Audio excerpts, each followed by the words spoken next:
Now, if you're a new tattoo artist and you're wondering, how do I stand out in this giant sea of amazing artists in the world? Everything is completely oversaturated. There's so many artists, the best quality of artists that this industry has ever seen. Social media is absolutely insane. Every single day I see a new artist that makes me want to quit. But you know what? I want to talk about how to get over that. You know, how to drive through that. We're going to talk about a few things that did work for me that got me to the level I'm at. I've been tattooing 15 and a half years at the time of filming this video. And yes, I did want to quit a few times, but there's some things that I did and thought about and learned along the way that really helped me stick with my career and made it successful thus far. Now, a key thing here is, you don't want to be the best artist. Is that a possible thing? I feel like there's always somebody better than you.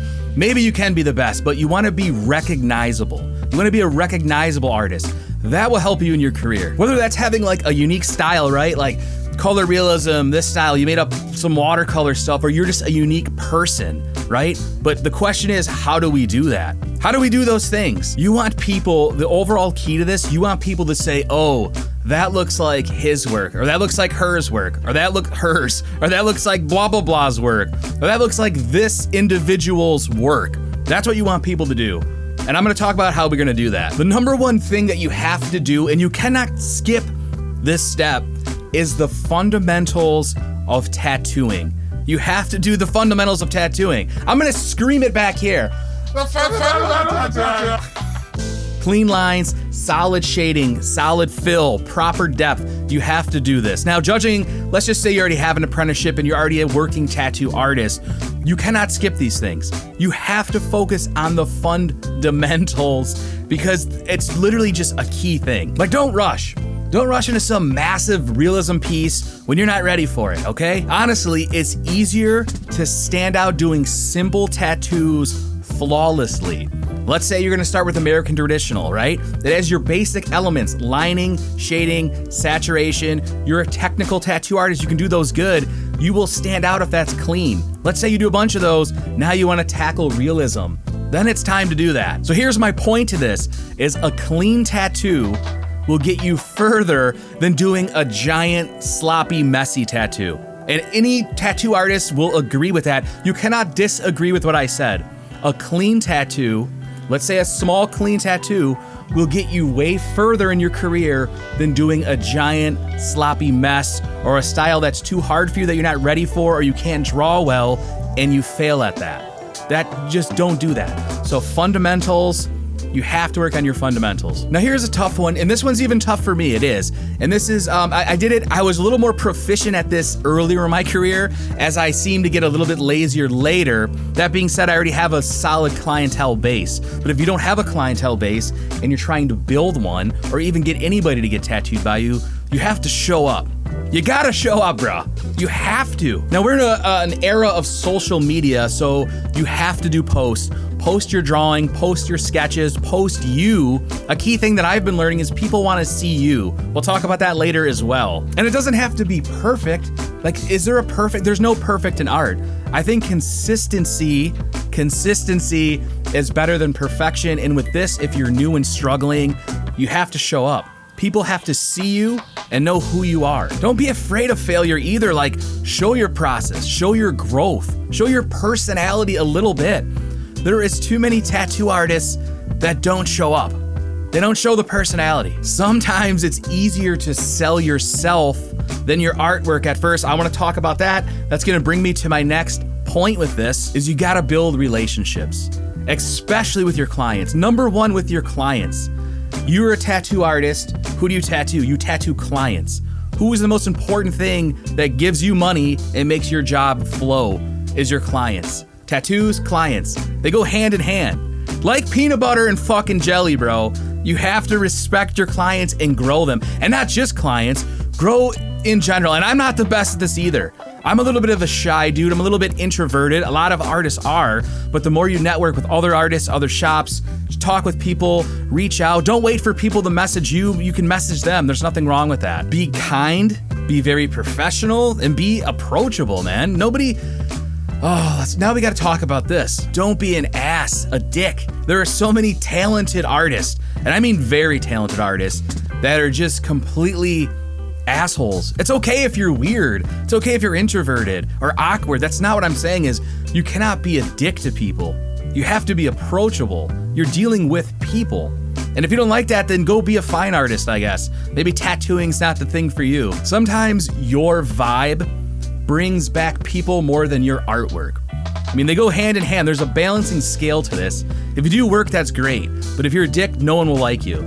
If you do mediocre work, but you're super cool, you're gonna be booked. I know people that are super cool that do mediocre work, or even maybe less than that, and they're solidly booked, and it doesn't matter sometimes. It doesn't matter. This is how to get booked and to stand out as a new artist.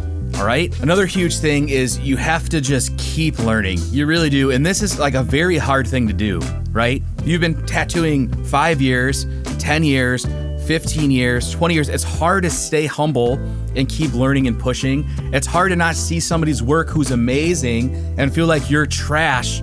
You're not trash. You got to just keep pushing. This helped me so much in my career. I can't even stress that. There was an era of my tattoo career where I just had tunnel vision. I ignored everybody around me locally. I ignored all the big artists, and I focused on my pieces and what I could do to get me better each time. Every time I do a tattoo, if I think it's perfect, then that's horrible. You've plateaued. You should see something in your tattoos that you know you can do better, even if it's minor. Like the highlight should have been better, the hair could have been better, more contrast could have been here. That's when you know you're growing, and that's exactly where you want to be at. Now, if you keep improving, people will notice. If you keep growing, even if it's slow, people will notice, and you will stand out in the sea of people that aren't trying that hard and grinding like you need to grind. You need to grind so hard, especially in your early days. Now, here's an example. You're a new tattoo artist. As soon as you get hired, let's say you do realism, you're instantly competing with me. It might not be like that, but you are. So you have to just ignore me, tell me to fuck off, and focus on your shit, progress and get better, and that will be your advantage, because there's a lot of artists that are comfortable and just, I don't know, they don't put in the work. And there's a huge thing, there's an overlining factor to all of this, and that's you have to be patient. There's phenoms that can get amazing in 2-3 years. Most people aren't like that. I definitely was not like that. Maybe my base stats and art were pretty good, but the amount of work I put in, most people haven't seen that.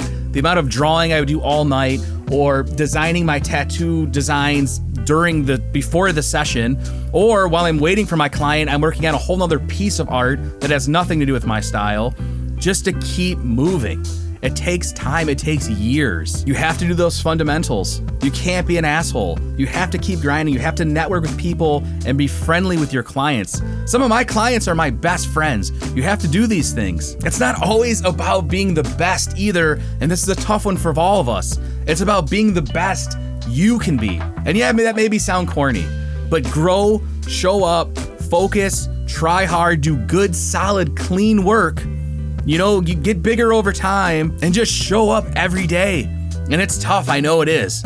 But, if I can do this, which I still struggle with it, you can do this. You can do this. Now, we're going to cut this one a little short. I wanted to just talk about this. It's been bothering me. I want you to drop some comments. Tell me what you're struggling with, because we'll talk about this. If there's something in the tattoo industry you're struggling with, I don't care what level you're at. If you're a new artist, there's a lot of things I know. If you want to get into tattooing, we can talk about that too. Especially with this era, it's a completely different vibe. My name's Ryan Methric. If you want to check out some of my tattoo work, my Instagram is rm.inc. Check it out. You can message me on there. If you want to message me for any tips, questions, I'll answer all of them. So it doesn't matter. And remember, it's not about being the best always. It's just about being you. Grow, put in the grind. Don't skimp. Think about this. When you're sleeping, I'm up at night drawing, designing stuff, figuring stuff out, planning. If my shoulder wasn't torn, I would be painting more. And it's torn because I was doing that too much. So think about that. Think about it. And I'm not even that good, bro. That's the best part. I'm not even that good. I mean, I'm not bad. I'm just saying.